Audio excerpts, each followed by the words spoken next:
Salam alaikum, bonjour ou bonsoir les amis, j'espère que vous allez bien partout où vous vous trouvez. En tout cas, c'est ce que je vous souhaite. Et pour le meilleur en toute situation, bien entendu. Bienvenue sur votre chaîne Bled Magharibia. Merci pour vos gentils commentaires, pour vos précieux conseils, ainsi que pour vos compliments. Mais abonnez-vous pour rester tout simplement bien informé et ce le plus rapidement possible. Mais faites abonner également vos amis, vos proches, vos connaissances, tous les gens qui sont autour de vous et pourquoi pas les membres de votre famille. الأصدقاء نتمنى لكم تكونوا بخير وعلى خير وأهلا بكم في قناتكم بلاد مغاربية.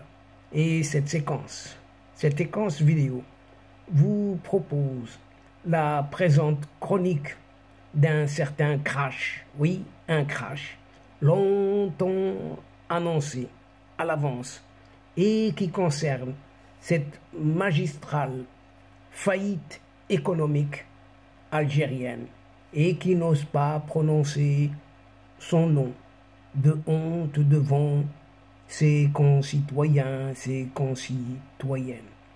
En effet, un certain calcul qui est vite fait et il a été fait pour nous par le fameux FMI, le Fonds monétaire international, avec des réserves de change qui atteignaient quelques 66 milliards 100 millions de dollars fin mars 2023, c'est tout récent, et en supposant une baisse annuelle des réserves, de ces réserves même, ramenées à seulement 10 milliards de dollars par année, contre presque 14 milliards sur les périodes allant de 2018 à 2021 comme prévision. Mi-2028, l'Algérie ne devrait donc plus pouvoir couvrir que 4 mois d'importation. Une situation de faillite, tout simplement, sans précédent, et un scénario semblable à celui qu'a connu un certain Venezuela, avec toutes les conséquences politiques et géopolitiques d'un tel cataclysme grave, ce qui est un comble pour cette Algérie qui est sans précédent. L'Algérie traverse actuellement une grave, même une très grave crise économique, porteur de beaucoup de bouleversements majeurs. En effet, premièrement, faute de diversification, l'économie rentière algérienne est quasi totalement dépendante des hydrocarbures, comme tout le monde le sait, et qui représentent environ 90% des exportations nationales. Or, tant que la tendance des cours pétroliers sera baissière, les revenus le seront donc automatiquement pour ce régime algérien. Deuxièmement, ces réserves de change, les réserves de change se sont effondrées comme neige au soleil, passant de quelques 193 milliards de dollars début 2014 à 66 milliards 100 millions fin mars 2023, d'après le bilan du Fonds monétaire international. Troisièmement, dans le même temps, la dette publique du pays, la dette, vous entendez bien, du pays, a considérablement augmenté, passant de 7,7% du PIB, de ce fameux produit intérieur brut, fin 2014 à 52,4. Vous entendez bien, 52,4% fin 2022. Passons donc de 7,7 à 52,4. Toujours, selon le Fonds monétaire international. Quatrièmement, le déficit, cette fois-ci budgétaire, représentait quelque 12,3% du PIB en 2022. Et cette fois-ci, c'est d'après la Banque mondiale. Fonds monétaire international, Banque mondiale, deux institutions très reconnues internationalement. Dans ces conditions, quel avenir, oui, quel avenir attend cette Algérie-là avec son régime actuel qui la dirige? Une chose est sûre, et même certaine, comme à la différence de son voisin d'à côté, à l'ouest, dont on n'ose même pas prononcer le nom, ce Maroc, pour ne pas le nommer ici. Ce régime à la tête de cette Algérie-là n'a pas lancé une véritable politique de diversification. Non, rien de cela.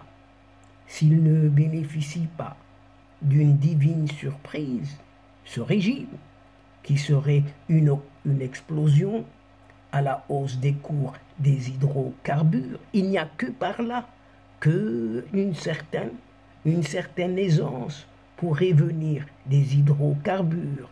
Eh bien, ces réserves de change vont donc continuer à baisser au rythme de plusieurs milliards de dollars par an. Pour deux principales raisons.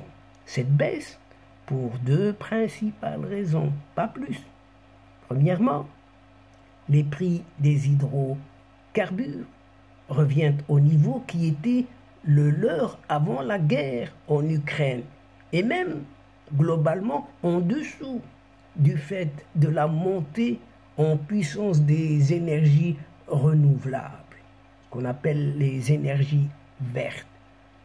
Deuxièmement, secondo, les réserves algériennes en hydrocarbures stagnent, cependant que le volume des exportations baisse en raison de la hausse de la consommation intérieure, tout simplement. Et le calcul est donc vite fait. Il nous l'a été livré gracieusement par ce Fonds monétaire international. Et avec des réserves de change qui atteignaient 66 milliards 100 millions de dollars fin mars dernier, et en supposant une baisse annuelle des réserves ramenée seulement à 10 milliards de dollars par année, contre presque 14 milliards sur la période 2018-2021 jusqu'à la mi-2028, l'Algérie devrait donc plus pouvoir couvrir que 4 mois d'importation, pas plus que ça. Une situation qui dit son nom, tout simplement, de faillite, et un scénario semblable à celui qu'a connu son soutien de toujours le Venezuela, avec toutes les conséquences politiques et géopolitiques d'un tel cataclysme qui ne dit pas son nom. Cette Algérie-là est donc dans un piège, car quoique ne produisant rien, pratiquement rien, ce régime algérien est pourtant condamné à continuer d'importer afin de nourrir, soigner et habiller une population à la suicidaire croissance, et cela afin de tenter d'éviter l'inéluctable explosion sociale annoncée à l'avance. D'autant plus que même les productions traditionnelles en date, en orange, en semoule, pour le couscous, étant insuffisantes, leur volume d'importation est toujours en augmentation. L'Algérie va donc tôt ou tard devoir rétablir les licences d'importation pour freiner les achats à l'étranger, et avec plusieurs conséquences qui vont être de pénaliser encore davantage des pans de patatras entiers de l'économie, tout en amplifiant encore et encore les trafics en tout genre, et surtout ce fameux marché noir. Le plus grave est que cette Algérie-là va également devoir couper dans les transferts sociaux qui atteignent plus de 70 milliards de dollars par an. Le risque d'explosion sociale est donc immense, car l'État-providence algérien, c'est fini, va être condamné à prendre des mesures impopulaires comme la suspension des recrutements de fonctionnaires, l'abandon de projets sociaux indispensables et de projets de transport comme de nouvelles lignes de tramway ou encore la réfection de voies ferrées. Sans parler de l'obligation de réduire un colossal budget de l'armée uniquement destiné à cette absurde guerre que l'Algérie mène contre son voisin d'à côté de l'Ouest, ce Maroc, à travers son petit moutard inexistant du Polisario. L'État algérien ira-t-il cependant jusqu'à oser toucher aux fameux 6% du budget de l'État alloué à l'ONM, Organisation nationale des Moudjahidines, soit davantage que le budget des ministères de l'Agriculture, 5%, et de cette justice, la justice, 2%. La question est là, est posée, et cette interrogation demeure toujours posée au bout des lèvres de tous ses concitoyens et citoyennes algériens, algériennes. L'on peut en douter, car cette organisation censure constitue le socle de ce qui est appelé ce système, le grand S du système instauré en cette Algérie. Alors que selon un certain ancien ministre dénommé Abdeslam Ali Rachidi, qui avait déclaré en son temps, tout le monde sait que 90% des anciens combattants, les Moudjahidines donc, sont des fous, rien que cela.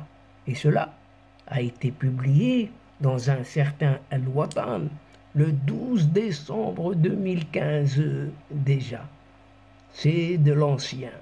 Et donc, chers amis, mesdames et messieurs, nous sommes arrivés doucement mais sûrement à la fin de cette séquence, et avant de vous fixer un autre rendez-vous à une prochaine fois, Inch'Allah, en vous retrouvant avec un immense plaisir, et comme d'habitude, n'oubliez pas de vous abonner pour recevoir les toutes dernières infos à travers les séquences vidéo de votre chaîne, tout en vous remerciant pour votre participation, de nous suivre jusqu'au bout. Mais n'oubliez pas de partager, toujours partager à volonté, partout où vous pouvez le faire et partout où vous êtes. Partagez les séquences vidéo de votre chaîne. الأصدقاء الأعزاء، سيدتي وسادتي، وصلنا إلى نهاية هذه الحلقة، وقبل موعد المرة القادمة مرة أخرى إن شاء الله، لا تنسوا الاشتراك لاتصالكم بفيديوهات قناتكم، مع شكركم على مشاركتكم لاتباعها، ولا تنسوا مشاركتكم أينما كنتم. Chers amis, c'est le moment. Le moment est arrivé juste pour vous dire au revoir les amis et à la prochaine fois, Inch'Allah. أصدقاء، السلام عليكم ورحمة الله وبركاته. مع السلامة.